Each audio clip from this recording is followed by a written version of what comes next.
Bona tarda, gràcies per ser aquí, per tornar a ser aquí la gent que heu vingut al matí també.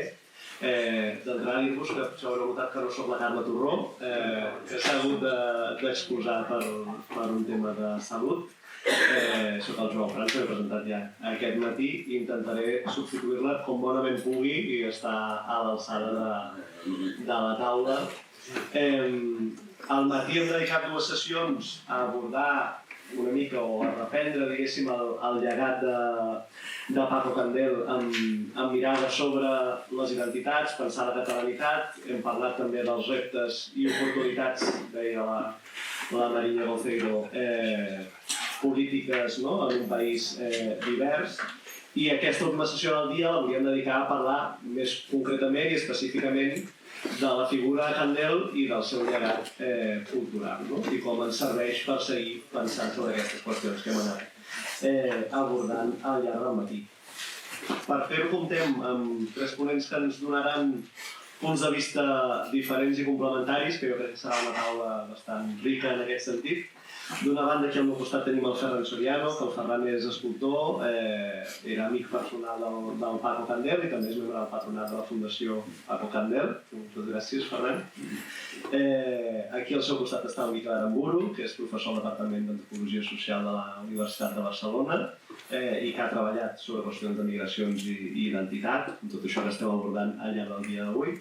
I finalment tenim a Catiuscia Ricci, que ve des de la Universitat de Turí, que és professora de literatura castellana i catalana i que ha treballat sobre aquestes veus migrants i sobre les identitats en la literatura i que potser ens portarà més cap a aquestes veus potser més recents que reprenen aquest llegat.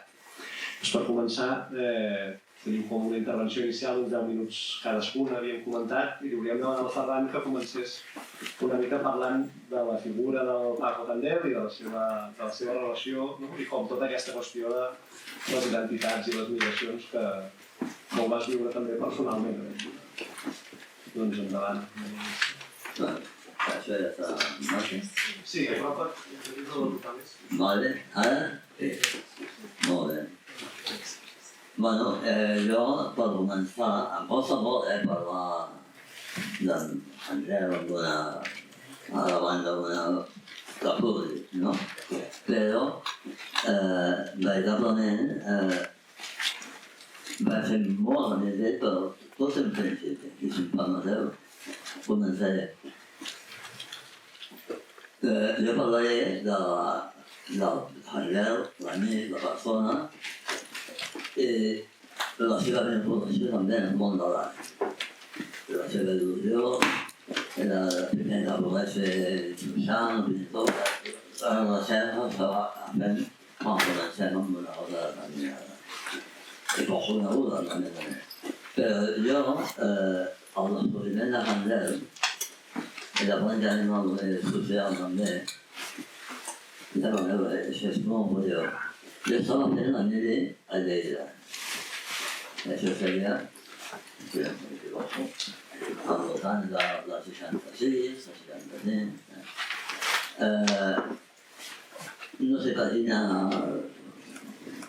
història meva personal ja m'interessava pel tema social. Polític també, però a casa meva hi va haver sempre molta por de parlar de política. I el consell sempre era no parli de política, des de veure una empresa, no dir res de sindicat, tot passa així. Podem agafar les mans, precisament, als altres catalans. Vaig quedar estonada amb l'explicava el Candel allà. En aquella època també vaig llegir un llibre, es deia Cierto olor a podrido, de Martín Villel. Jo anava allà i jo al Candel, no, però aquest home l'haig de conèixer. Bé, jo vaig començar la mili, vaig començar a pintar, a fer escultures i això. I un bon dia, un pintor amic meu feia una exposició a Ràdio Barcelona, a l'Estudi-Art, que portava l'única crítica dona que hi havia llavors, era la Lina Font. I em va dir, home, mira, jo preparant una exposició, serà Los Barbudos, que ho tenia a castellà, evidentment, i vindrà ell, perquè s'ha de dir, perquè ja portava l'art.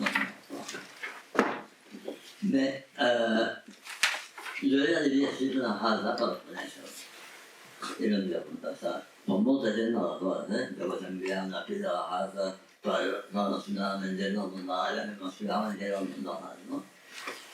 Entre ells el va fer un talant, tampoc van contestar mai, i el Sadar tampoc. Per temps, el Sadar explicava fora. Llavors, jo li explico, jo tenia una frase i no. I això ve perquè anar fixant una mica al caràcter del Paco, i el que m'interessava molt. I jo vaig escriure per no contestar i tal. Com se llama? Com farà Soriano i tal. Ell diu, apúntame la teva adreça. Ja apunto l'adreça meva, d'on vivia, i al cap d'un dia rebo una carta, i a dintre, l'altra carta i jo diria, ell m'havia contestat, però es havia equivocat el número. I llavors li vam retornar, i no la va explicar. Això em va fer ja, quan una persona així, allò, jo tenia els números també, no? És capaç de no explicar una carta de llosa meva, però si no m'ha conegut, i doncs allà ens vam conèixer. Llavors ell va anar veient com la cosa, i jo el 73, el 1973, vaig poder fer una exposició a Barcelona, a la Fundació, on feia Picasso, que estava al Javier de la Plata, i és una sala una mica abans d'exposar-ho o després, la van armar. Van tirar un hotel Molotov i la van armar. Per lluita Picasso només. Perquè ja va ser molt... el tema català molt viu, no? Això no és de fer provar. Bé, el que ell va escriure en aquesta sala, a mi em va deixar també aquesta home formidable. I a partir d'aquí es va anar creant una sintonia de mi amb ell molt profund, molt personal, molt de tot. De tal manera, potser al cap dels anys era més cosa ja familiar, no pas el Paco Gandel, l'escriptor. Evidentment vaig llegir tots els meus llibres a la generació d'ell. A partir de llavors ja han matat el nom del paisatge, los hombres de Maúa, i bueno, tot un seguit de coses així. I una cosa, a mi, ara fa poc, fa unes setmanes va publicar, va presentar un llibre del Denis Sinha, que és la biografia d'ell. Abans ja n'havíem publicat un, suposo que ens el vol oblidar, perquè jo li vaig dir, home, això és una novel·la. Perquè això és la biografia, però parla sempre dels amics de Gandel, que sempre són gent, Jordi Pujol, Max Hannett, i no. Jo vull certificar que hi ha una colla de gent que em sé molt propers amb ell, ja no jo sol, sinó molta gent, ens reunia. Això sí, era un interval, amb un sopar, l'últim divendres de mes. Precisament quan el Hart no havíem posat, i sempre anàvem així, no? I ho fèiem a Barcelona. Hi havia un grup de pintors, poetes, uns molt tristos, i d'altres ja van incorporant. I ens hi va haver, en un moment donat, un artista que jo coneixia molt bé, que és el José Antonio Asensio, que també s'hi va incorporar en aquell sopar. No amb la freqüència, anàvem tots, però sí. Bé, ells van ser un grup i durant molts anys. També, sopàvem en un bar, restaurant, però després anàvem a parar a l'estudi de dos pintors, José Carmona i Javier Puerto. Després va ser de professor també a la vegada de l'escola passada. Total, era l'amistat amb Madrid i després s'han anat produint moltes coses fins a arribar al moment present. Jo vaig fer allí i ja deixo casa al dalt i llavors si m'està preguntant alguna cosa doncs tindré molt de gust de contestar. Gràcies. Moltes gràcies.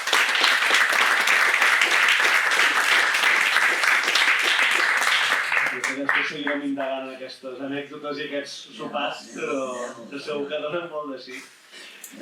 Però de moment donem pas al Miquel.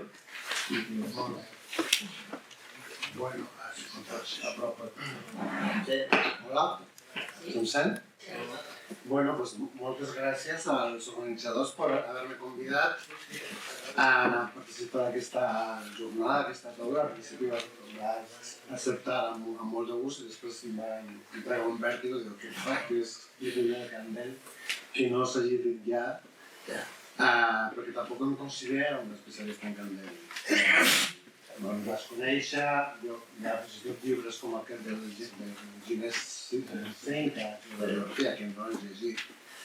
Però sí que el meu apropament a Candel és molt llibresco, o sigui, jo he llegit molt, estudiat a Candel, perquè m'ha interessat molt, diguem-ne, aquesta època històrica dels anys 60, 70, quan hi ha una reflexió, uns debats molt vius sobre la relació, diguem-ne, entre el fet migratori i la identitat catalana, no? I en aquesta estem parlant, diguem-ne, de les postrimeries del franquisme, dels 60, transició, i en aquests moments el Candel juga un paper molt clau, no? En transformar aquest debat. I diguem-ne que la meva aproximació, el meu interès pel Candel, pel Candel, ve una mica des d'aquesta perspectiva, o des d'aquest interès personal. A veure, el Paco Candel va escriure molts llibres on era una mena de cròniques sobre la espanyola a Catalunya, una mena d'assajos no acadèmics, però cròniques farcides d'experiències personals, amb imatges molt vives del que era, des de la perspectiva actual, llegint Candel ara, llibres de fa 40, 50, 60 anys, ens porten a aquella època, no? I ens evoquen tot un món que ho podem palpar a través de la literatura de Candel, no? Per exemple, un dels temes que més surt a la seva obra és el tema de la segregació. O sigui, la separació urbanística, però també social, que hi ha entre el món de la migració i el món de la Catalunya, o més aviat la Barcelona catalanoparlant, no? Això ja proporciona imatges molt vives, diguem-ne, que de vegades valen més que mil estadístiques, no?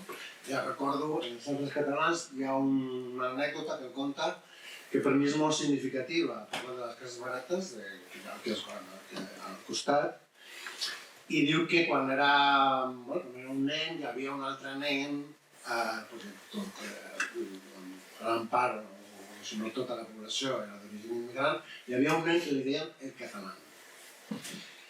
I clar, el més divertit és que aquest nen que li deien el català, perquè parlava una cosa que semblava català, en realitat era un noi fill d'immigrants espanyols que havien anat a França i que havien tornat i que s'havia educat en francès, o s'havia creat en francès, en realitat parlava una barreja de francès i espanyol i als nanos dels cases barates semblava que, hòstia, que raó per aquest tio deu ser català. Llavors era el català, no? Llavors, anècdotes com aquesta es proporciona com una finestra a un món que no capta, potser aproximacions més acadèmiques o més sociològiques de tipus estadístic. Arrel d'aquesta anècdota, Candel se planteja una pregunta, diu, però tot i així, malgrat aquesta segregació tan forta que existia, que en aquests barris, que en algun moment diu que són com reserves índies, diu, però tot i així, nosaltres al final acabàvem parlant o fent servir molts mots catalans. I com podíem haver adquirit aquest vocabulari català si realment no teníem gairebé contacte amb catalans. Llavors, ell pensa o elabora una reflexió sobre això que diu, jo sempre he preferit, parla en els altres catalans, que és un llibre emblemàtic, jo sempre he preferido creer que aquello estaba, o sea, digamos, la catalanidad, por decirlo así, estaba latente en el ambiente y lo sorbíamos en el aire que respirábamos o en el agua que bebíamos. Algo milagroso, mágico, telúrico y ancestral al mismo tiempo.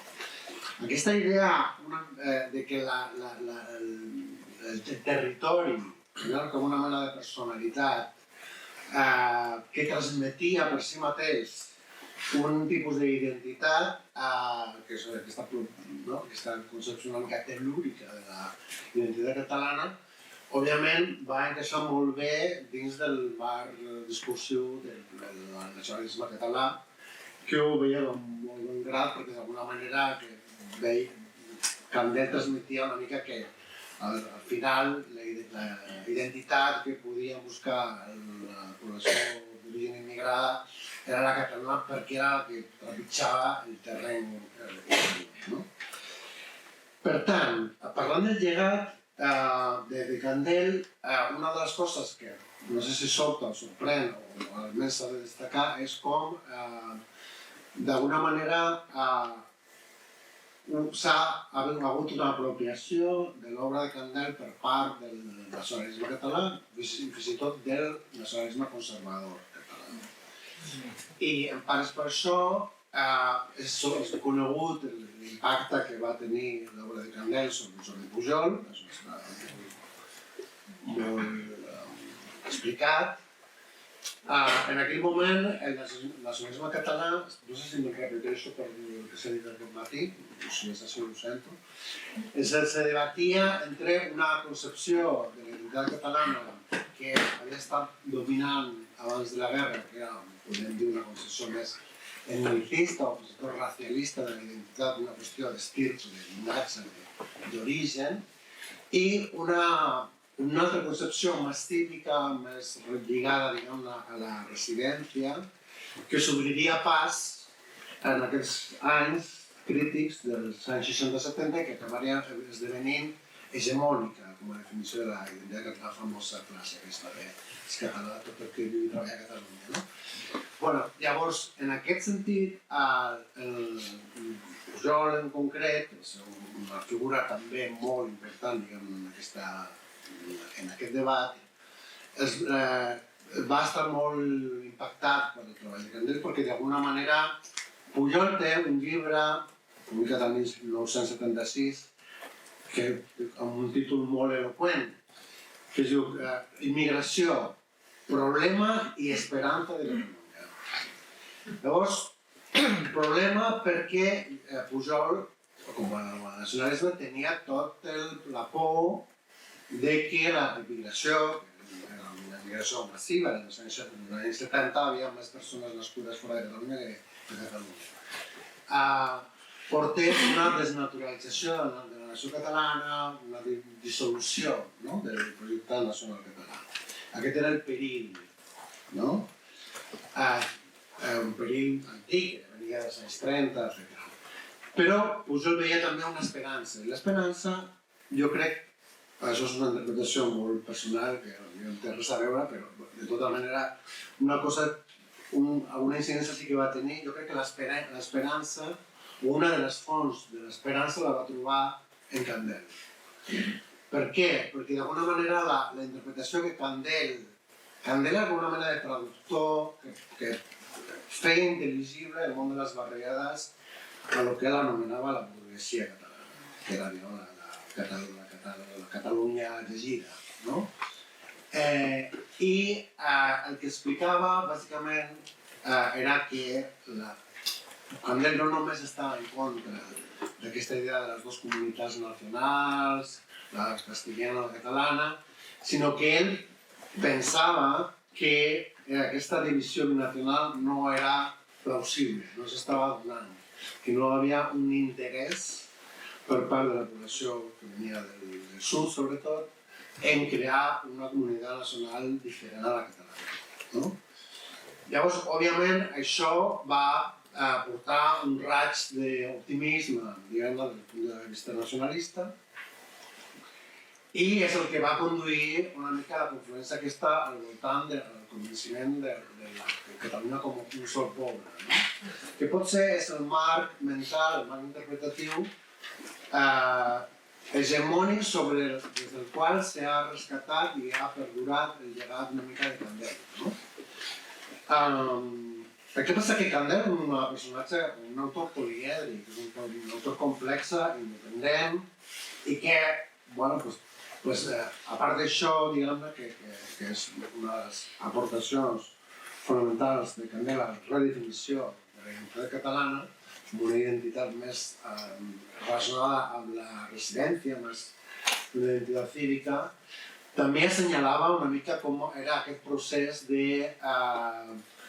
d'apropament de la immigració a la identitat catalana i visibilitzava un tipus de catalanitat, no sé com dir-ho, de baixa intensitat o una catalanitat administrativa, una catalanitat allunyada, diguem-ne, de mistificacions i d'orgull, i que d'alguna manera era com una acceptació resignada, o sigui, no era, no sé com ell deia que els immigrants no contraposaven un projecte nacional diferent, acceptaven i per tant no eren hostils al projecte nacionalista català, però era una acceptació tampoc entusiasta. I això ho va fer visible, ho va visibilitzar, i més que això, jo crec que va defensar la legitimitat d'aquesta aproximació, diguem-ne, una catalanitat no transcendent. No? Això explica, per exemple, quan parla dels fills dels immigrants, en un text dels anys 80 els anomena els acatalans, els fills dels immigrants espanyols. Dius, acatalans no vol dir anticatalans, vol dir catalans per dret de naixement i de veïnatge sense haver de mendicar una catalanitat que havien mendicat els seus pares. Se'n senten de catalans i més que sentir-se'n ho són, ja que no poden sentir-se cap d'altre lloc. Però ho són sense el rotllo de la bonificència i encara més de la mistificació. Llavors, aquesta aproximació jo crec que posa de relleu un tipus d'identitat, no? Que jo crec que no captura ben bé aquesta idea d'un sol poble, que és un sol poble crec que remet a un imaginari del nacionalisme romàntic del segle XIX. Llavors crec que Candel també proporciona altres maneres de pensar això. No? Un últim element que voldria destacar de la coteologia de Candel, de les reflexions de Candel, és la qüestió de la classe social, que per ell era vital. No? Per ell, de fet, la condició migratòria tenia sentit com una condició de classe. Els immigrants hi ha de tota mena, però hi ha un element que els unifica, que és la condició proletària. No? Llavors, de fet, hi ha un llibre dels anys 70 parlant una mica de l'impacte que havia tingut aquest concepte dels altres catalans, fa una reflexió d'aquest tipus d'efecte. La definición altres catalans ha quedado como denominación de un modo amplísimo y general de todo aquel que vive en Cataluña sin haber nacido en ella, pese a que yo empleé el término para designar más que nada a una masa inmigrante i prioritària. Aquest element, o sigui, com la condició de classe era constitutiva de la categoria immigrant i de la identitat d'immigrant i de la relació amb la població no immigrant de Catalunya, crec que ha quedat una mica eclipsat també, una mica per aquest relat del mito polític central de la Catalunya contemporània, que és la de un sol poble, etc. I ha quedat, en un segon terme, no? Perquè, al final, vull dir, dels llegats de Candel, ja acabo, perquè m'estic estenent massa, dels llegats de Candel hi ha alguns que han tingut molta fortuna, o que s'han destacat molt, i d'altres que estan més a la compra, o que s'han posat en un calaix, fins i tot. El tema de la classe social en concret, clar, ha vingut el neoliberalisme també, se l'ha importat, però parlant des de la perspectiva de l'esquerra, del progressista, suposo que podríem fer una reflexió per què no aquest element ha estat més destacat, quan parlem de Candel, sinó encara el podem revifar. Gràcies.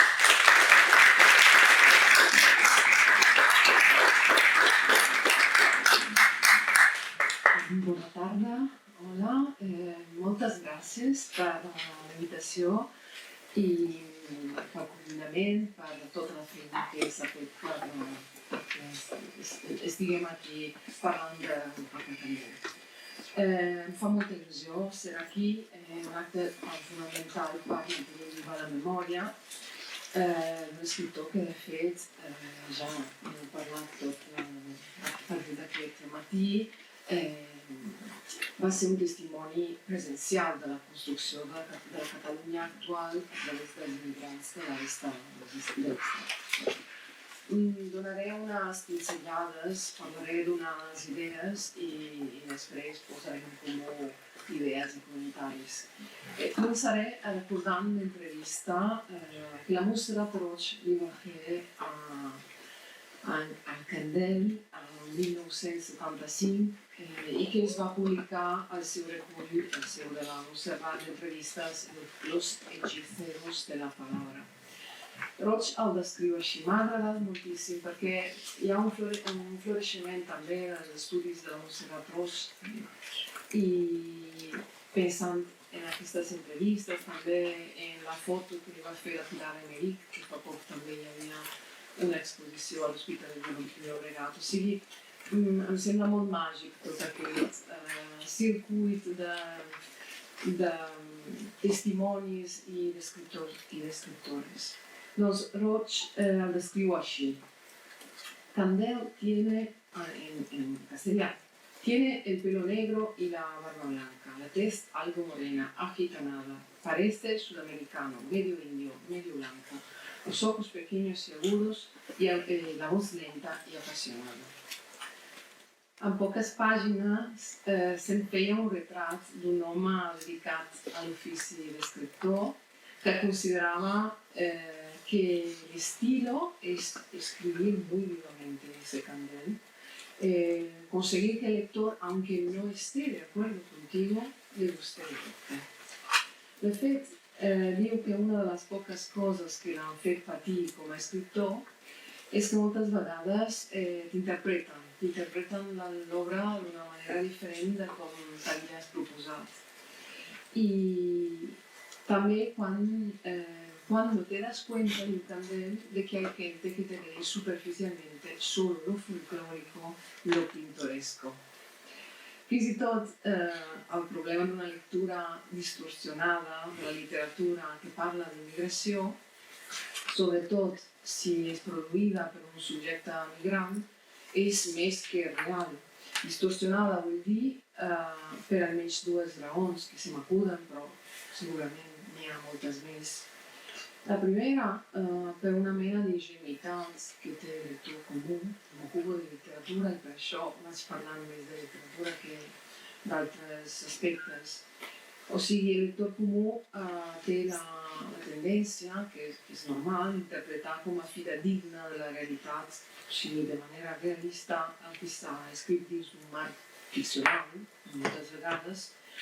I més important encara, la segona raó per la qual es pot distorsionar la lectura d'obres sobre immigració o produïdes per persones migrants és tot l'aparat de màrqueting i d'intervencions dins del paratext amb l'objectiu d'exotitzar aquesta literatura que avui dia, per exemple, i simplificant molt, podem anomenar la literatura migrant. Dic simplificant molt perquè, a més, hi ha moltes etiquetes, però ja aniríem més lluny. Faig referència, per exemple, a les cobertes de llibres que es produeixen, es publiquen avui dia, per exemple, sin ir más lejos de la Najat El Hatchmi, per exemple, no? Que té totes aquestes cobertes amb dones d'aparència marroquina, però no sempre, perquè porta un mocador, però de fet els trets identitaris recorden més a una jove més típicament europea, si encara es pot dir això, perquè també aquí antropològicament, identitàriament, també és un tema molt llarg. El tema de la migració en literatura ja no és nou i, de fet, quan faig classe a la Universitat de Turí, parlem d'aquest fet identitari i esmentem què és ser català, perquè són cursos de literatura catalana, però també parlo, penseu, a un públic que no és català i que, a més, normalment el 100%, si hi ha un Erasmus pot ser, però el 100% normalment són gent nascuda a Itàlia. O si no, filla d'immigrants també, moltes vegades. De fora, sí. I dir que ser català dins un país com Itàlia, que és un país també amb moltes identitats, és tot un repte, moltes vegades. I sovint recordo aquest fragment que hi ha als altres catalans de Paco Candel, on diu, vaig ésser a una ciutat satèl·lit per visitar una escola primària i vaig demanar al mestre quant de catalans n'hi ha en aquesta classe, no? I el mestre diu 10, 20, no me'n recordo, ara no el tinc escrit, a tot estirar. I un nen aixeca la mà i diu senyor maestro, jo també soy català. I això ja diu molt de qui és ser català. Després també parlem d'aquesta figura, d'aquesta frase és català qui treballa i viu a Catalunya, que és molt simplista, com justament s'ha dit. I si tornem a allò que deia al començament sobre el pròleg sobre l'entrevista de la Montserrat Roig, també m'agrada recordar que la darrera o l'anteúltima edició no censurada dels altres catalans té un pròleg de la Najat El Hatchmi i aquest pròleg s'expressa d'una manera com a escriptora, però també com a migrant, i diu, sí, veig que les coses han canviat, però no gaire. O sigui, moltes de les qüestions que esmenta Paco Candel també segueixen vives, no? Però al mateix temps, si me'n recordo bé, en aquest pròleg també diu Déu-n'hi-do la tasca d'integració sense tenir el cos administratiu o el cos del govern que avui dia al segle XXI ja ajuda més. També, no sé quant temps tinc, quants minuts, però vaig acabant molt ràpidament. Volia esmentar un parell de qüestions. Com que som a una biblioteca, també m'agradaria esmentar un text de la Jota Hatchby i parlo d'ella perquè també és un llegat, no? És la generació de frontera, també s'ha dit que és la generació 1.5, però la Jota diu no, perquè millor dir generació de frontera, tenim la frontera al cos, no? Com també parla a Jo també, no a filla estrangera. O dient, jo també soc catalana, com dient, no? Com vosaltres. O també com marroquina i també catalana, té aquest doble significat. I deia que com que som a una biblioteca, m'agrada esmentar aquest text que s'anomena Agrelant llegint, que no ha tingut gaire circulació, però me'l va regalar la Najat un dia en un acte commemoratiu per la nostra flors, de fet. I en aquest petit text esmenta la importància d'arrelar dins un país, de ser catalans, catalanes, de sentir-se com a part de tot, gràcies a la literatura. O sigui, l'importància de llegir per reconèixer un llegat d'un país, d'una cultura, d'unes vivències, d'unes dones, en el cas d'escriptores, per exemple, migrants, no? Saber organitzat com són les cases dels catalans, que jo mai no podia entrar-hi, ningú em convidava com a nena, no? I gràcies a la literatura podia saber com eren les cases i les vides dels catalans gràcies a la Mercè Rodoreda, la Mercè Roig, etc. I també en aquest text Arrelar llegint diu la primera paraula que vaig aprendre en català va ser gràcies, perquè el gerent d'una petita botiga ens va donar una bossa de patates, no? I llavors vaig dir gràcies perquè em donava i em semblava un home molt bo, un home normal, no? Gent normal, bona gent. Però també va ser el mateix que quan vam parlar de fer una mesquita al barri, va ser un d'ells que van dir com que no, perquè ja no era la nena petita que venia de fora. I finalment esmento un llegat que també és un assaig de la Margarida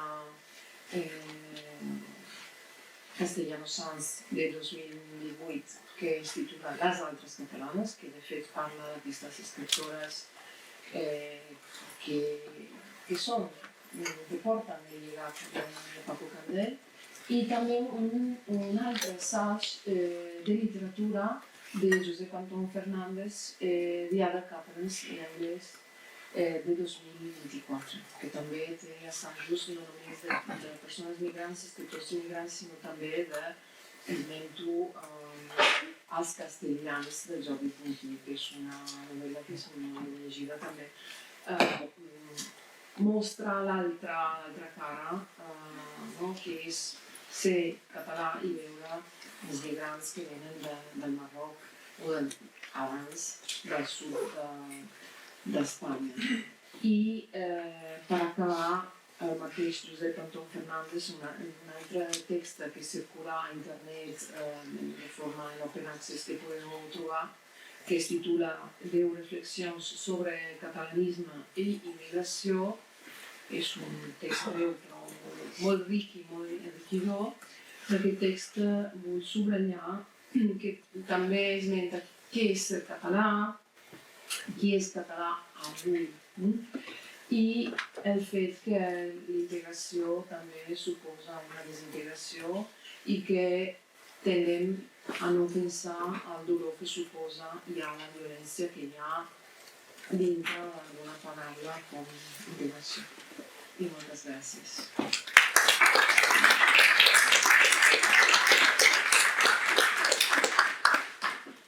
Per reprendre un fil de coses que han anat apareixent, el Miquel comentava la qüestió de la classe i de com això ha quedat invisibilitzat, no? D'aquest ús, diguéssim, del terme dels altres catalans, i pensava, no? El Ferran deia aquesta biografia del Candel que diu que els seus amics eren el Pujol i el Max Kanner i no parla, no? Com d'altres realitats, i no sé si potser connectant també amb aquestes veus que prenen aquest llegat, no? I deies que l'Anagata Hashmi deia que hi ha coses que havien canviat i altres no gaire, no?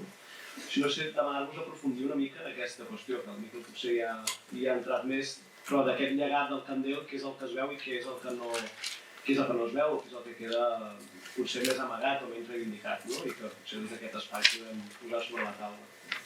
Si voleu seguir el mateix ordre, com voleu.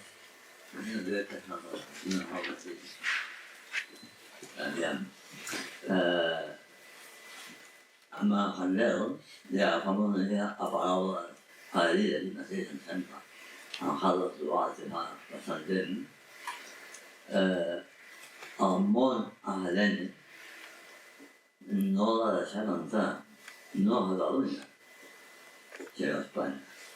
També, deu ser que el català que viene aquí, y aquí potser s'aneu a l'estilo, no? Sentim molt aquestes paraules. Curiosament, a través de la Fundació Candel, el seu patró, i durant el 2015 es va fer una sèrie d'actes i la comunitat es va fer també en aquesta sala. És curiós que a l'Universitat de fora, és un nord-americana que va venir aquí, un d'ells, dels professors. Allà s'hi consta ell. I allí encara hi ha la chance a no acceptar-lo del tot com a escriptor. Com una persona que no escriu res, podríem dir acadèmicament.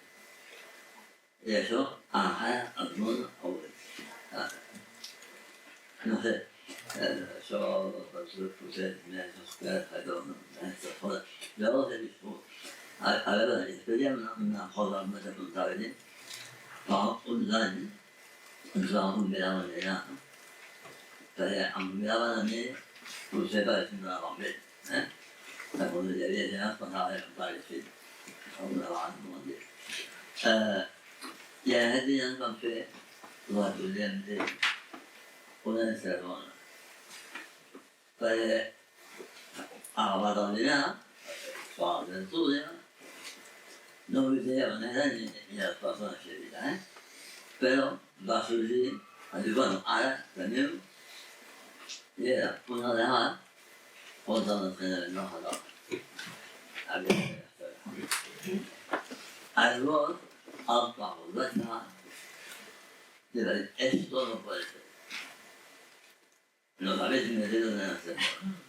Y pasa eso para... Yo voy a ver, la misma experiencia, dejarem bé, no? O sigui, el Pau tenia també molt, amb això també, de la guerra, és l'Alemanya. I és fàcil i sentit del tot. Llavors ell, encara esperant o parlant normalment, parlava català també. Moltes vegades la circumstància, jo em dirigia amb ell, per exemple, vaig conèixer en castellà, amb una persona li parlava en català, em parlava en català amb ell, o estaré amb ell. Això es jugava molt amb el grup de gent els que ens ajuntàvem, també molt sovint, a part de si mencionat abans, amb Santa Perpètua, hi havia un grup comandat per un poeta, el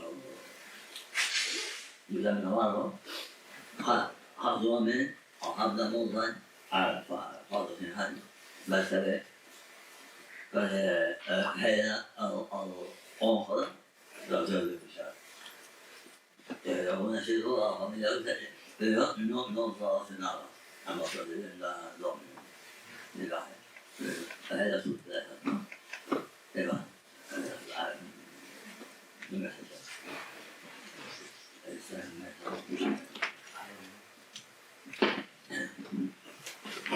sobre la classe. Sí, a veure, Candel quan intenta conceptualitzar una mica quins són els elements de fricció, de conflicte, ho planteja com una qüestió de classe. De fet, diu, no? Ell parla de discriminació, i no és una discriminació racial ni d'origen, sinó que és una discriminació social relacionada amb la classe. No? Llavors, parlar de que podríem dir menyspreus o discursos més de rebuig cap a la immigració d'aquell moment, però interpreta més en termes classistes més que altre tipus de prejudici. Però això, en realitat, està bastant en sintonia amb la manera que en aquell moment, aquests anys 60-70, hi havia també en les ciències socials, la sociologia, etc., d'entendre les migracions. O sigui, les migracions eren una qüestió bàsicament de desigualtat social, de com relacionar amb el món del treball, amb l'estructura econòmica, amb l'explotació, i era conceptualitzada d'aquesta manera. Després van arribar als 80 i va canviar totalment el marc interpretatiu i llavors la migració és un problema cultural, de costums diferents, d'aquest tipus. Però fins als anys 70, almenys, bàsicament era una qüestió social interpretada en termes de classe. No? I Candel entra també dins d'aquesta... Llavors s'entén, diguem-ne, que aquesta part del llegat de Candel ha estat eclipsat perquè la pròpia classe social ha estat eclipsada dins del pensament, del diagnòstic, fins i tot de l'esquerra. Llavors, actualment és veritat, jo crec que es parla del Candel, es parla molt des d'aquesta vessant, diguem-ne, de la Catalunya cívica, de Mussol Poble, de Tots a una, no sé què tal, però clar, l'esquerra... A veure, pot haver una coincidència conjuntural entre l'esquerra i el discurs nacionalista, però en principi són coses diferents. O sigui, l'esquerra posa l'accent en les divisions socials, en els conflictes socials. Clar, el mite polític d'un sol poble reifica la unitat per sobre de les diferències dels conflictes. O es porta el conflicte fora de la comunitat, no? Del poble. Però, clar, llavors... I això ha tingut conseqüències, diguem-ne, a com a Catalunya recentment s'ha entès el tema de les desigualtats socials, etc. Al cap de la fi són un país o una entitat política que ha patit un grau de retallades impressionants, de les més grans la més gran d'Espanya, de l'estat espanyol, de disminució de pressupost en salut, sanitat, educació, etc. Hi ha la diferència d'esperança de vida entre el 20% més ric i el més pobre, que és les més grans de l'OCDE. Però ahí està la cosa, no hi ha molta cosa. Hi ha hagut la dècada passada manifestacions gegantines al carrer, a 11 de setembre, però no eren manifestacions contra les retallades als serveis públics. Llavors, crec que hi ha una relació a aquesta invisibilitat de la qüestió de les desigualtats de classe a Catalunya, perquè a la fi també els més perjudicats per les retallades són els que no poden anar ni a l'educació pública ni a la salut privada. Llavors, per tant, sí, hi ha llegats més lluminosos, llegats més amagats, i llegats que, òbviament, tenen relació amb com en el recent immediat, o l'època recent, s'ha pensat també els termes de la pròpia desigualtat social, no? A Catalunya, que no és només a Catalunya, hi ha com una deserció de l'esquerra occidental, de la pròpia problemàtica de la desigualtat. Però bueno, Catalunya també té les seves pròpies singularitats. I aquesta història de la diferent sort que han tingut els llegats de Candels és el següent. M'enllaço amb el tema de la classe social perquè, en canvi, en els estudis literaris sí que de fet hi ha molta importància donada a l'estudi de la literatura migrant des d'un punt de vista de l'interseccionalitat. Hi ha una professora de l'Universitat de Barcelona, Doxa, no recordo si és de l'UDEM o d'aquí a la universitat, que també parla d'això i que en literatura sí que es considera molt. O sigui, interseccionalitat entenent l'intersecció de diferents trets, característiques que una persona porta en si com ètnics, de classe social, de diferent mena, de gènere, per exemple. I llavors em sembla interessant que també, segons la disciplina, hi hagi punts de vista diferents. També voldria esmentar el tema de la llengua. Crec que es podria dir que també donava molta importància al tema de la llengua, també de l'oralitat. I les escriptores i els escriptors, perquè també n'hi ha, com Saïd El-Kadaoui, per exemple, per pensar en nom de gènere masculí, sí que donen molta importància a l'oralitat i aquest també podria ser un llegat, tot i que no sé si per raons diferents, sobretot en el cas d'escriptores dones, perquè el tema és que si venen, per exemple, del Marroc, hi ha una tradició d'oralitat molt forta, de dones que passen temps juntes contant històries i aquesta oralitat també es reflecteix als llibres. No només com a estil narratiu, sinó també com a ús de paraules estrangeres dins de textos escrits en català. També el tema de la llengua és escriure en català prioritàriament i no com a llengua estrangera, sinó com a llengua pròpia i defensar-lo, que a mi em sembla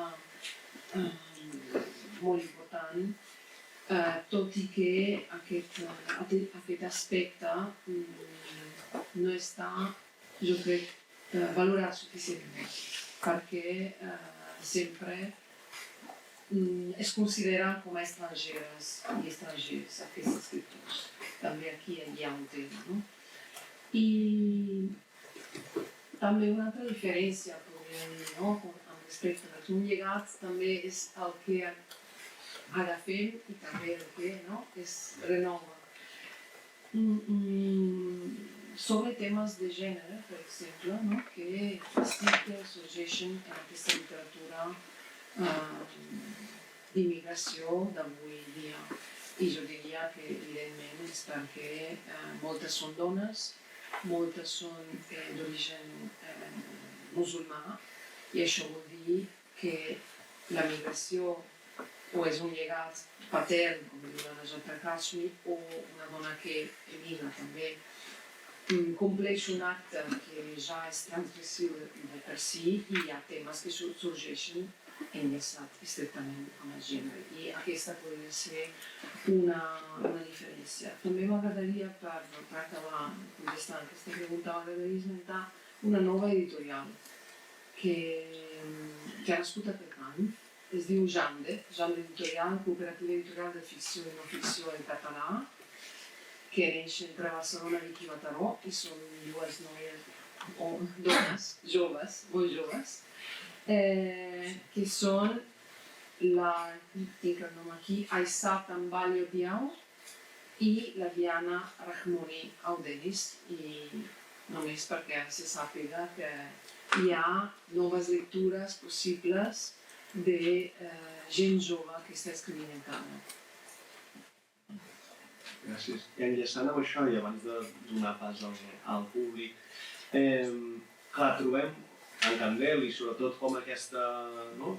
Celebrem, diguéssim, els altres catalans en aquest sentit de que expliquen una realitat que no era explicada potser en aquest format, no? Literari, fa aquesta funció de traducció que deia abans el Miquel, no? I com pensem aquests llegats, no? Que es van reconfigurant o reinventant, o que és allò que queda, potser el que té sentit és pensar en la cultura que els crea des de llocs o des d'espais marginalitzats, no? Sigui venint de la migració, sigui per una qüestió de classe, sigui el Miquel també treballa sobre temes de dissidències sexuals, no? En aquesta producció literària. Aquest matí, a la primera sessió, el Jordi Amat es preguntava si tenim algú fent aquests retrats avui, o qui tenim fent aquests retrats avui, i una mica us volia plantejar aquesta qüestió com d'això, no? De quina és la producció cultural, la importància d'aquesta producció cultural des d'aquests espais. Jo crec que fins i tot el Ferran, com a artista pròpiament, no? Que el Candel, en la presentació, diguéssim, de la primera exposició, feia com referència una mica en això, però també vosaltres amb els vostres treballs podeu fer una reflexió sobre la importància o la necessitat de la producció cultural des d'aquest tipus d'espais que no estan en el centre, no? De la producció cultural. Ferran, si vols recollir tu també com a artista i la teva relació amb el Candel, no? O d'ell amb la teva obra. Ja, anar parlant, jo me vaig agafant idees, llavors tornaré a anar a parar al meu servei militar. Allí, en aquesta sala, va estar fa uns anys la Isabel Sara Simó. I en un moment donat va dir al nostre poble, a la seva, el català era una cosa a part. I des del món universitari, que ella va ser professor de la universitat també, es va donar ella compte, quan estudiava, que era analfabeta d'ella amb la seva llengua. Això, a mi, en aquesta època militar, em va donar per llegir tantes coses, em va agafar de les mans un llibre en català de la Rua de Palla. Una novel·la de policia, I no entenia el català, llegint. Quan em havia agafat la vida parlant en català a casa meva. Al col·legi no, al col·legi a mi sempre, a mi m'atenant. Parlant en català s'ensenyava. I ens ho fa tu ho has dit, allà. Tot això són gravacions que em vaig fer. Estant allà, darrerament, han introduït les coses en descripció. Jo vaig escriure coses també, poemes, poesia, hi ha alguns llibres també. Però, el projecte de l'any que jo em vaig proposar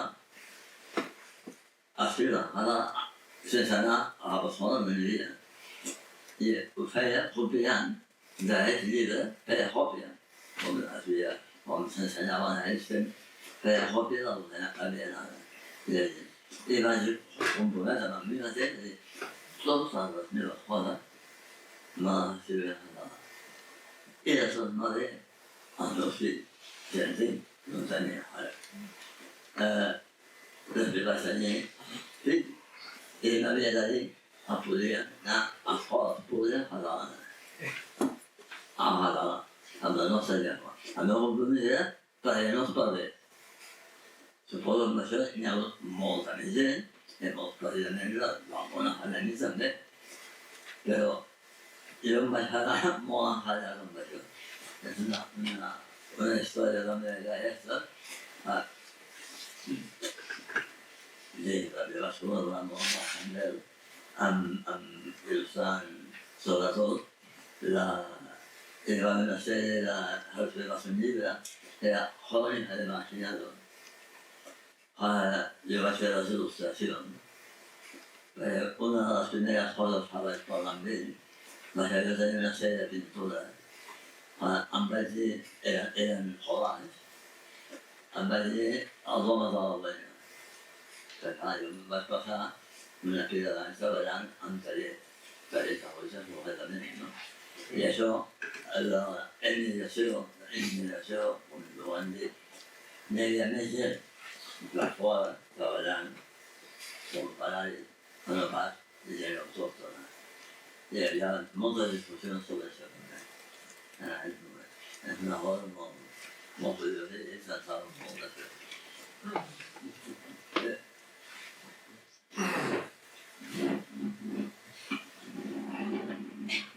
Bueno, jo crec que estem probablement vivint una eclosió, jo crec, de literatura d'aquesta que es diu a vegades literatura una mica dels marges, feta des dels marges, els marges entesos com no val dient els marges de la misèria, sinó els marges una mica de que podríem dir unes certes convencions més convencions, la redundància, o sigui, més mainstream, diem, més fora del corrent dominant, no? Més fora de les visions més convencionals, lligades a la migració, moltes vegades a una segona generació, entre cometes, a fills i filles de l'emigració, que escriuen des d'un lugar, des d'un lloc intersticial, des d'un lloc híbrid, i que produeixen veus bastant originals i que val la pena molt de sentir i llegir, no? Hi ha molts. Najat El-Hajni, que és una d'aquestes persones que val molt la pena. Jo personalment no sempre estic d'acord amb coses que ella planteja, però crec que és una veu molt sui generis i que parla des d'un lloc molt interessant, molt diferent, molt poc convencional. I el mateix podríem dir que tota una generació de gent, de la Brigitte Vasallo, la Belorit, la Pacheco, moltes, no? Andújar, molta gent que quan parla, el seu lloc de locució, que és un lloc marginal, però marginal en el sentit de fora una mica de la corrent dominant, no? Llavors hi ha en aquest moment molta producció d'aquest tipus. En el cas concret de la migració dels anys 60-70 s'ha passat d'una mena de silenci on hi havia durant dècades molt pocs autors que parlessin des d'aquesta subjectivitat, que també seria el més destacat, i López Bulla, i Paco Montes, i Para, i més. I a partir de l'última dècada i mitja, quan hi ha hagut una eclosió de gent ja que parla, que hem viscut aquí, però que parla des d'aquesta perspectiva, des d'aquesta posició, des d'aquest bagatge, des d'aquesta herència, no? Que reconeix en aquesta trajectòria familiar i que la té en compte per parlar de la seva posició, de la seva visió, del seu lloc, tal com aquestes persones ho entenen dins de la societat. Llavors crec que és un moment de molta producció i molt refrescant. Crec que està aportant perspectives, punts de vista novedosos i interessants per repensar, no? la relació social, la societat actual. Sí, de fet, el que realment em trobo d'acord que volem per enllaçar-me és la importància del marge és per promoure sobretot un pensament contra el relat hegemònic, no? Que el relat hegemònic és aquest relat únic, aquest pensament únic que tothom ha de pensar el mateix. En canvi, aquesta literatura promou veus que, com deia abans, ensenyen, mostren un altre punt de vista. També hi ha... Parlem molt sovint del centre i la perifèria als estudis literaris. I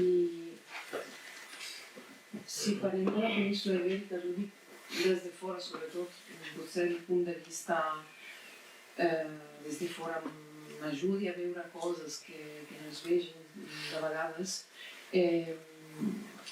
Hi ha una disciplina que existeix, que són els estudis ibèrics, i allà parlem sovint del centre i de la perifèria, i moltes vegades la perifèria es consideraria la literatura catalana. O sigui, ara m'estan gravant, no sé, els companys, les companyes que diran quan m'escoltin després, però no sé què en pensem, si volem després obrir el debat. Llavors, què són els marges, quina és la perifèria, el tipus del punt de vista, no?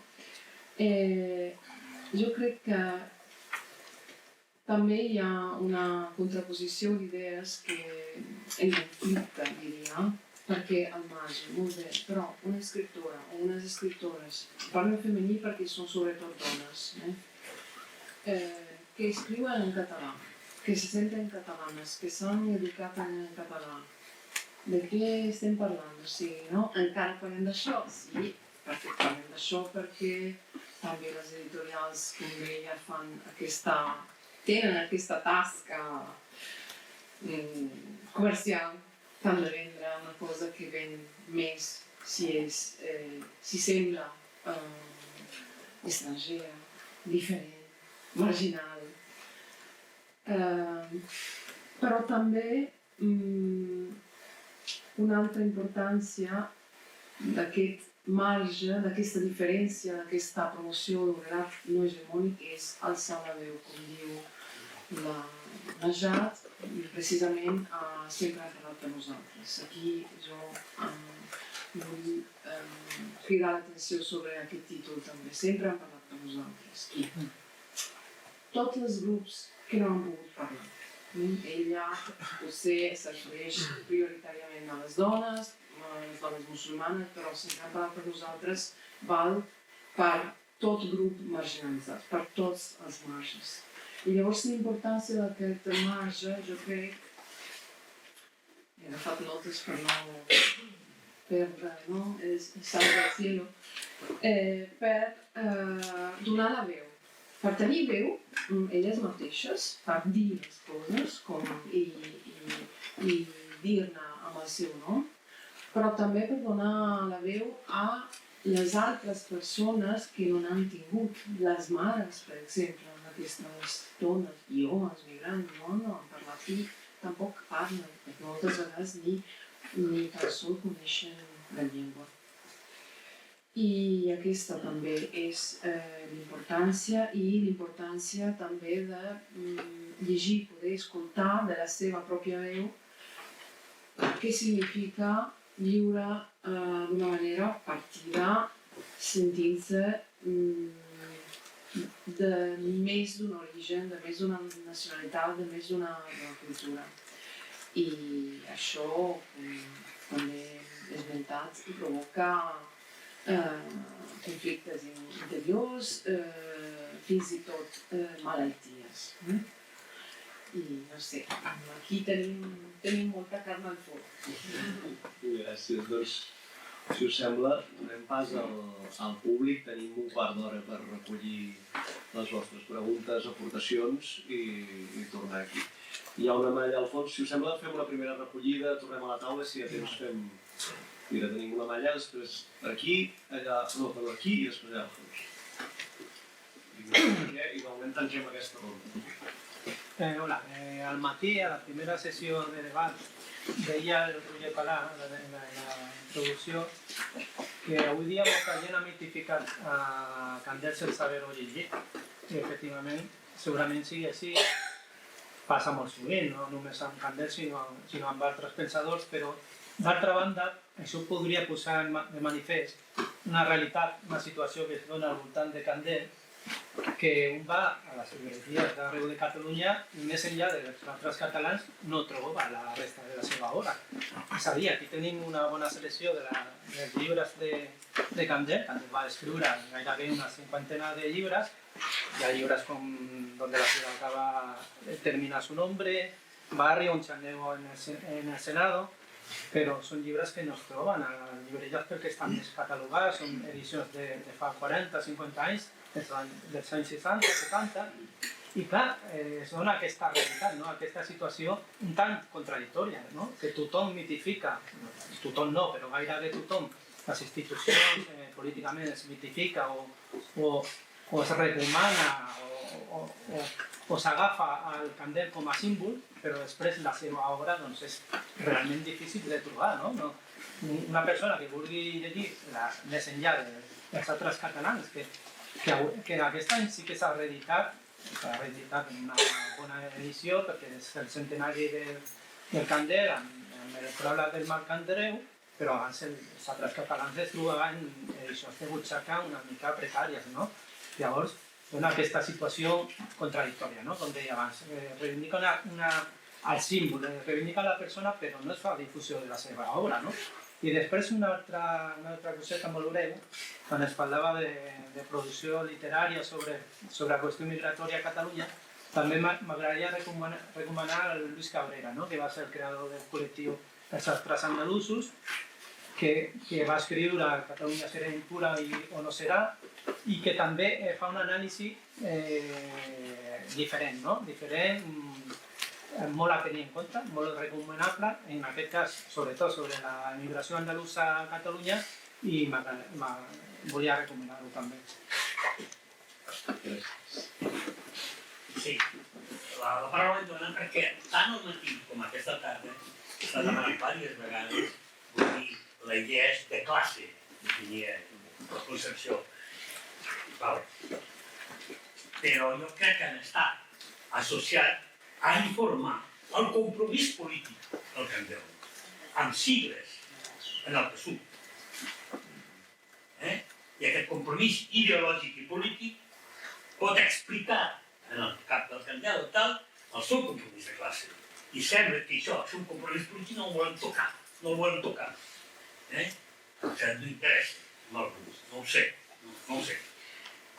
Segona cosa, s'ha dit per aquí, el del Jordi Pujol, intentar absorbir per la dreta conservadora burgesa clarament de Catalunya les aportacions que pot fer el Candel. Recorda que Convergència neix, clar, amb el Jordi Pujol, de Comunitat Catalana, expressió anterior, i de Crist Catalunya. La primera denominació que el Jordi Pujol hi és i que està a la delegació que hi ha a Barcelona de Montserrat. O sigui, hi ha una trajectòria ideològica, una trajectòria religiosa, que configura el pensament, en aquest cas, del Jordi Pujol, que intenta absorbir. Però hi ha un altre Candel, un Candel que reclama una lluita de classes, encara que la paraula no sigui actual, però sí que en el seu compromís hi existeix. Jo ho dic d'alguna manera aquí a la taula. Per tant, jo m'agradaria que som més especialistes en l'obra, que sortís d'això, que no s'amagués, perquè no es pot dir, sí, s'ha de dir en aquest moment, no?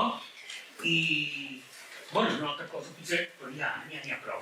Vull dir, si volem recuperar el Candel, aquelles coses que ell va poder dir en el seu moment i que va poder perseguir, i a veure quina actualitat tenen, si en volem treure, s'ha dit, em sembla que s'ha dit una mica, caldria veure la seva idea respecte al moviment feminista de l'època, respecte a les dones, i respecte diguem, a l'economia de l'ecologisme.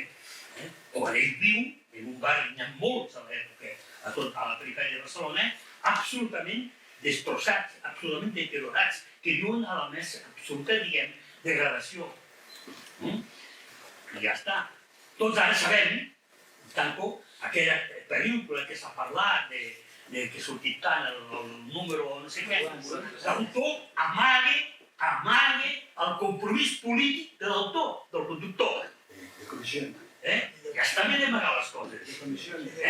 Ja ho amaga explícitament a la pel·lícula, no ho diu. Bueno, està bé la pel·lícula, està molt bé, perquè l'ha de conèixer. Però no amaguem les coses. No les amaguem. Què ens fa por? Clar, tanto, i ara, una anècdota. El socialisme seria dir, ui, 100 anys d'història. I és veritat. Josep Pablo Iglesias, no l'actual d'història, i algú ha dit, i 40 anys de vacances. I 40 anys de vacacions. Sí, que el compromís amb aquesta corrent donem els anys durs a algunes persones, però poc més. I en canvi, l'altre, el compromís que tingui el Papa Candela amb l'organització a Catalunya no té 40 anys de vacances, sinó d'assassinats, de morts, d'empresonats, etc. I cal. Crec que els formats, com se fa, són parcialment formats en diàleg. Crec que hi ha molta més sabidoria en el col·lectiu que no en la taula. Perquè la taula són 4 i en el col·lectiu d'aquí són 20, 30. I s'hauria de donar més joc entre nosaltres. No jo cap a tu i tu cap a mi, sinó entre nosaltres. Això estem obrint aquesta... Sí, gràcies. Teníem una paraula aquí, l'altra allà al fons. Sí, ¿no? Sí.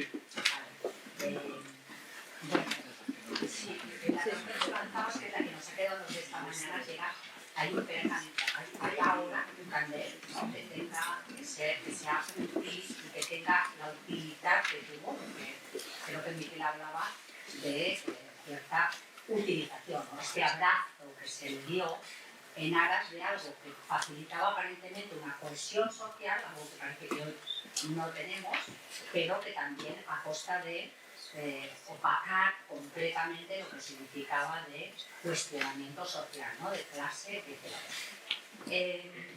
Yo me ha interesado mucho cuando escuchaba a la profesora de Turis, Katiuska, ¿sí? Que has dado muchos nombres de mujeres, de cronistas mujeres, ¿no?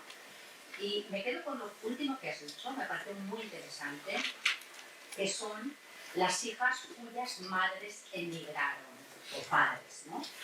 Y me ha hecho pensar en un libro, un poemario que acaba de ser publicado, de Fátima Saeb. Sí. ¿Lo conoces? Sí. Es una chica Amb muy... l'editorial que esmentava.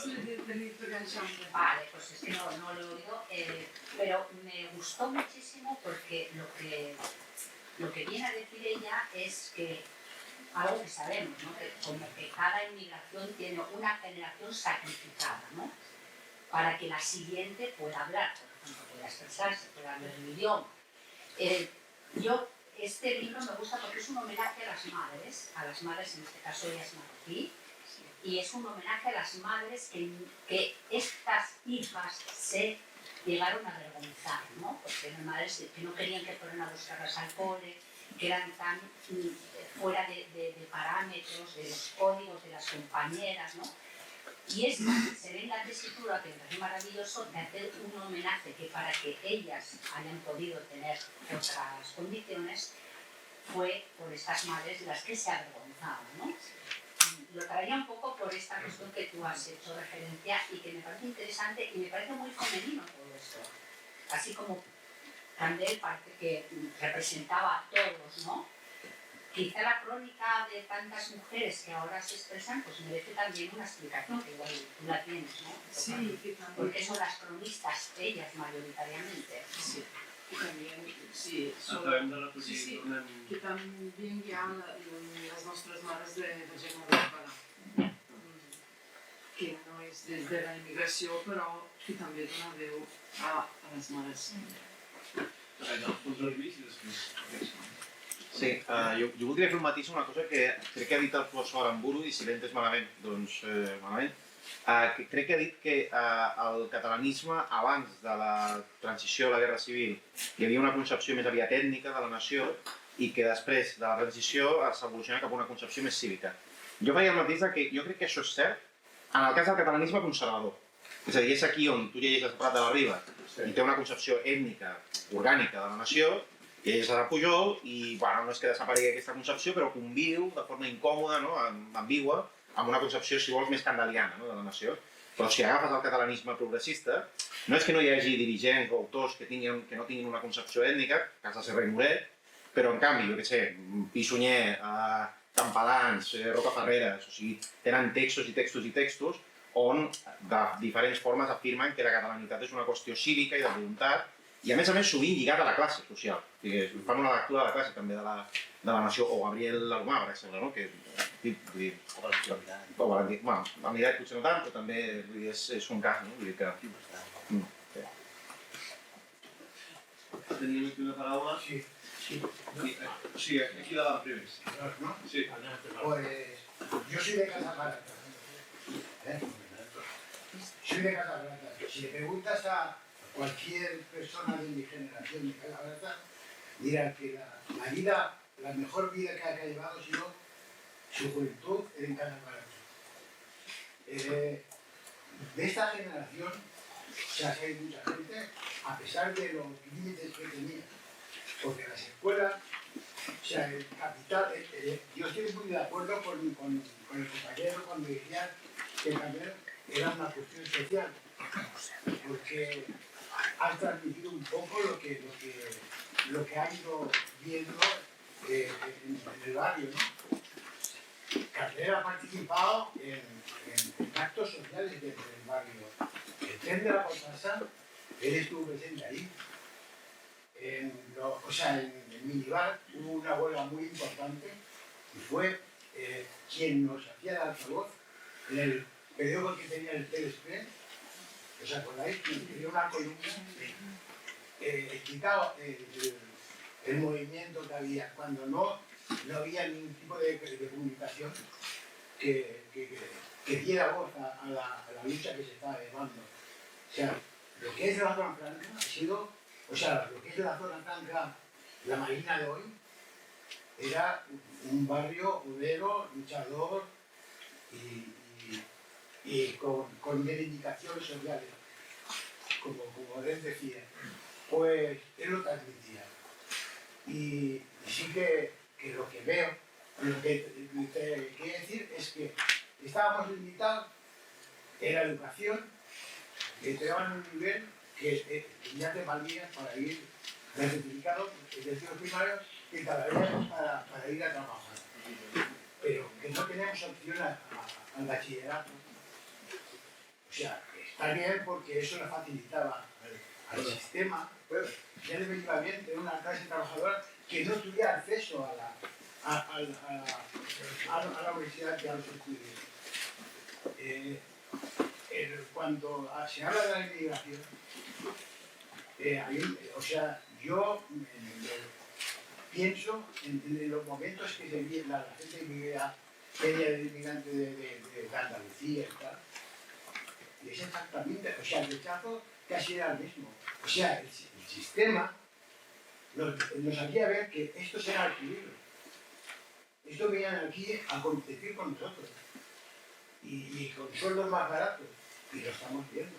Es que el sistema no ha cambiado. Nos lleva un paso adelante. El mundo globalizado, que no se le pierde, se le falta la riqueza en el mundo, eso es increíble. Yo veo la tele, o yo veo las noticias y me caen las lágrimas. O sea, ¿cómo se puede ser que vivamos en un mundo que se mate, pero a las puertas? Que haya un genocidio, pero es increíble. En un mundo globalizado que solamente se globaliza la economía. Eso sí, vendrá la Úrsula y nos dirá, oye, vamos a invertir en armas y aquí, bueno, pues que campe el desastre, ¿no? Es una cuestión cultural, yo sí que respeto que la cultura se mantenga y que las costumbres se sigan, pero no sé, es una cuestión, ya te digo, o sea, del sistema. Los extienden lo correcto. Yo, la verdad es que, entonces, oye, la zona franca, la zona industrial de la zona franca, ¿qué zona industrial? Es que no hay zona industrial. Si tú te paseas nada más en logística, ¿qué futuro les espera a la juventud? Eso es, o sea, bueno, no lo quiero extender más. Gràcies. Doncs són els reptes. El Jaume demana la paraula. Estem fora de temps ja. Si és superbreu, sí. Si no... No. Candel era un gran defensor de l'escola pública. Hi ha una raó que ho explica. I sí, perquè ell va a la millor escola republicana. Ell té una tradició republicana. I ell va fer el barri de les millors escoles de Barcelona. I aquesta escola republicana és una escola que integra a la primera migració del 29, la gent que ve per l'exposició de cases barates, no? I que ve a ser una escola que cohesiona socialment. Això es trenca, diguéssim. I és un llibre que aquí no està, que ho explica molt bé a les meves escoles. Les meves escoles. Explica tot això, res més. Moltes gràcies. Doncs us sembla recollir, han sortit diverses coses. Potser el Ferran pot aportar més en aquesta qüestió de la militància, el vincle personal, el vincle amb el SUC. Bueno, sí. Jo tenia... Jo treballava en un servei de policia abans i la majoria de gent es va fer la funció llibrera i per tant, quan jo vaig conèixer el Handel, ell feia unes reunions sobre el dissabte a casa seva. I allà vaig arribar a conèixer molta gent, inclús algunes persones que estaven estudiant, s'arribaven passant la frontera i venien a les reunions d'aquelles. Jo no tenia una ideologia en aquell moment concreta d'un partit. I no vaig fer-ho mai, ni he sigut mai. Sempre hi ha hagut una intuïció en què ens posava la falla a ballar, ara parir, ara i jo m'agafava. No discutia per manera. Amb ell, amb el professor, vam fer una imatge, una fotografia de les primeres als últims blocs i estem en una manifestació que era la bajada del Kosovo. També vam anar al primer meeting, al Partit Socialista, al Palau de Nova. El camí van atirar en parets a la banda. És veritat, ara molta cosa d'aquesta s'ha diluït, s'ha descafeinat. Llavors, la gerència, jo, per influència d'ell, perquè del que es parlava, va arribar un moment, i ara no vull parlar de mi, però no ho puc avisar, no és per ego ara, en aquest moment. Llavors ho vaig fer inspirat per una pel·lícula que era sobre Isabel Duncan, perquè ella diu, els pobles no són dolents, ho són els governants. Jo vaig fer una sèrie d'obres en què es veia una figura femenina amb un peu amb una mena al continent i un altre peu en l'altre. Vaig arribar a fer exposicions, establir el sistema, una manera, a Nova York i després a Mussolini i Ningel. Perquè si faig el nove no és pogut ser, perquè amb l'espai omplir per poder anar als Estats Units, de Comissió Obrera, de no em deixin més avançar, però això va ser la vez. Amb això vull dir, el Handel va estar sempre al meu costat, tota la vida. Abans de deixar de llegir una cosa, ara fa 2 anys, el 2023, vaig fer una exposició al Museu de l'Hospitalet i em vaig donar compte que feia 50 anys que el Pau em va fer una primera presentació. No la vaig ensenyar cara, però les coses que s'han dit, vull dir, es reflecteix el seu ideari i la seva, no és mecenatge, però la seva voluntat d'estar al costat permanentment. I jo tinc subratllat unes coses més, no sé si ho tot com que tampoc parlo prou finament, perquè jo vaig fer la boca. Llavors jo, de un tiempo a esta parte, yo asisto con alegría, paz y admiración a la búsqueda denodada de una forma de expresión, bien sea literatura, bien sean las artes plásticas, de unos hermanos míos. Estos hermanos pertenecientes a unas clases humilladas y ofendidas, en las que uno ha estado siempre inmerso. Muchos de ellos, la mayoría, se quedarán en la cuneta, sin poder tirar adelante, pues su imaginación cultural ha sido tan espantosa que les falla lo más preciso y elemental.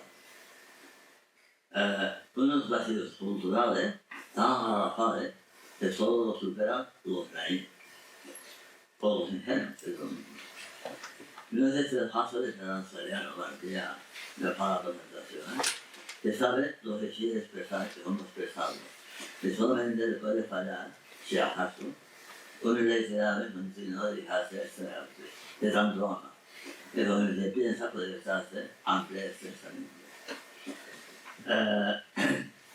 És més llarg, tot això. Això em fa pensar que jo fa uns pocs anys també vaig fer una exposició en què vaig recollir una sèrie d'escultures que vaig fer en aquell moment, als anys 70, en què tot eren a la meva manera, figures humanes, el llegat, embolicat, el que estudiava una forma de la vida, sobre la setmana. I a més, a la meva exposició vaig fer a l'Hospitalet i a Sant Boi també, però vaig titular Spanish Festival. Alguna gent se'n pensava que era la conya, i no és així. Perquè vaig fer una sèrie de dibuixos i pintures que tots tenen relació amb el poder. I ho hem d'anar passant a la gent que no passen això, a aquesta fase social. Burgesa o més alt. No vol dir que jo m'he relacionat, també és del treball, amb gent molt diferent. I personalment pots estar bé amb una persona determinada mentre no es parli de política o es parli d'economia, una altra de la guaira, però en el fons el llegat davant del centre meu. Llavors he anat fent coses molt vinculades al tema de l'assessor de la Fundació de Handel i per l'edat ja m'ha explotat la Fundació. I és per el llegat d'ell en el Handel pot anar ben alta i d'altres persones també. Gràcies. Si us voleu fer l'intervenció per recollir una mica, sí. Moltes gràcies a per tots els comentaris. No, només aquí el company ahir del fons, res, accepto i malgrat les correccions sobre el tema de catalanisme anterior a la guerra. Sí, efectivament pensava més en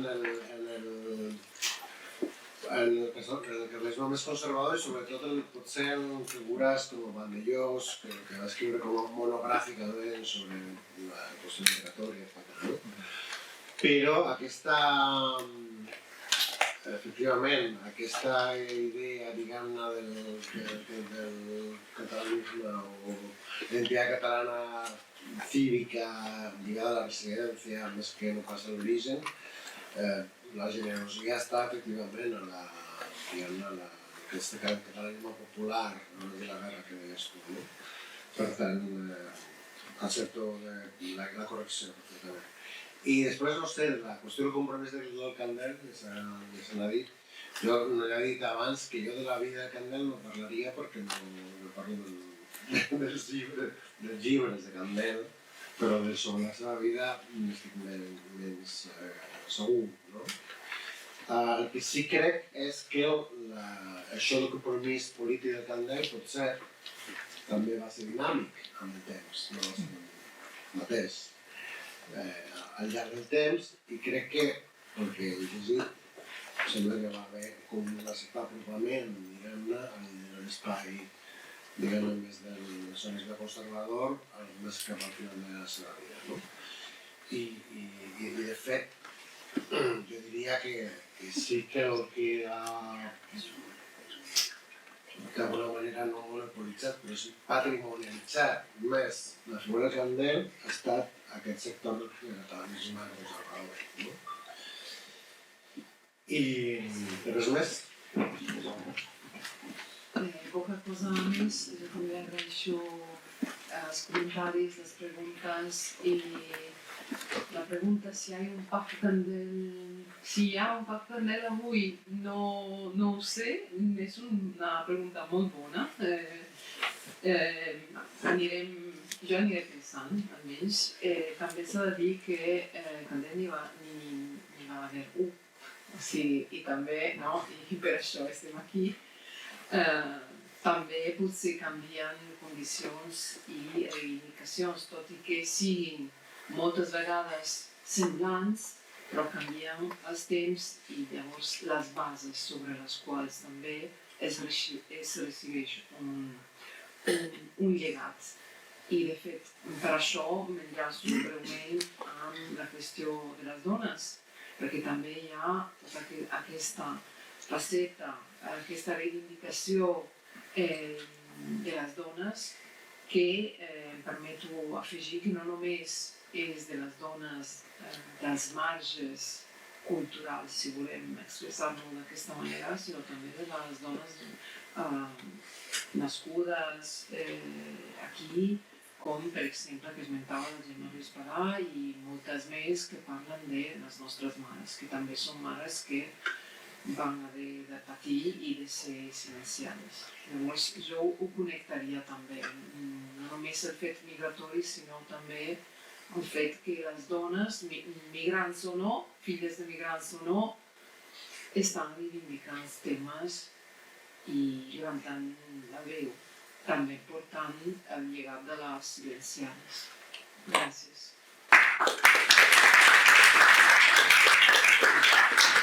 Moltes gràcies per l'admissió, Catiuxa. Gràcies a tothom per compartir aquestes jornades avui amb nosaltres, que hem pogut reivindicar Candel fent-lo molt present i viu en el nostre temps. Gràcies un cop més a la Biblioteca Francesc Candel i a tothom per venir. Gràcies.